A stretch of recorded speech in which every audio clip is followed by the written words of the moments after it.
बिस्मिल्लाहिर्रहमानिर्रहीम। दो तीन ज़रूरी बातों के लिए मैं आज फिर आपके सामने हाजिर हूँ।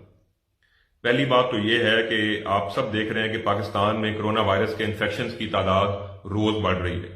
खुदारा इसको सीरियसली लें, अपने आप को घरों तक महदूद करें, तमाम गवर्नमेंट की बताई हुई गाइडलाइंस को फॉलो करें। आइसोलेशन इस वक्त वाहिद एक हल है जो आपको इस मर्ज से, इस वबा से बचा सकता है। तो अपना भी ख्याल करें, अपने घर वालों का, अपने प्यारों का भी ख्याल करें और अपने आप को जितना हो सके घरों तक महदूद करें। दूसरी बात भी इसी से रिलेटेड है। साहिब इस्तिताअत लोग जिनको ये फिक्र नहीं कि उनका अगला खाना कहां से आएगा, उनके लिए आइसोलेशन बहुत ही आसान है। उनके लिए अपने आप को घरों में महदूद करना शायद कोई इतना मुश्किल काम नहीं। लेकिन हमारे वो भाई बहन जिनका गुजारा रोजाना की बुनियाद पर आने वाली आमदनी पर था, उनके लिए ये बहुत ही मुश्किल वक्त है। तो अब ये हमारा भी इम्तहान है। वो लोग जिनको अल्लाह ताला ने नवाज रखा है, ये अब उनका इम्तहान है कि हम ये इंश्योर करें, हम ये यकीनी बनाएं कि हमारे हमसाये में, हमारी गली में, हमारे देहात में कोई भी शख्स भूखा न सोए।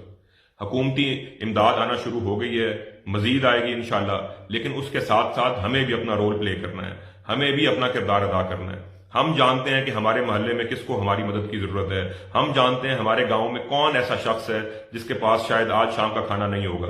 तो हम ये यकीनी बनाएं कि खामोशी से, बगैर तशहीर किए, बगैर उनकी इज्जत नफ्स को ठेस पहुंचाए, हम उन तक खाना जो है वो इमदाद हम उन तक जरूर पहुंचाएं। और इसके साथ साथ ये बहुत अहम है कि जो गाइडलाइंस दी गई हैं गवर्नमेंट की तरफ से चैरिटी की, हम उनको भी मुकम्मल तौर पर फॉलो करें।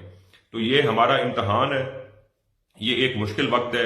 इंशाअल्लाह अल्लाह ताला ये मुश्किल वक्त जरूर जल्द काट देगा, लेकिन जब तक ये वबा नहीं जाती तो हमें एहतियात भी करनी है और हमें अपने इर्द गिर्द में जो लोग हैं, जो गरीब हैं, जिनके पास वसाइल नहीं है, हमें उनका ख्याल भी करना है। ये आप पे और मुझ पे लाजिम है।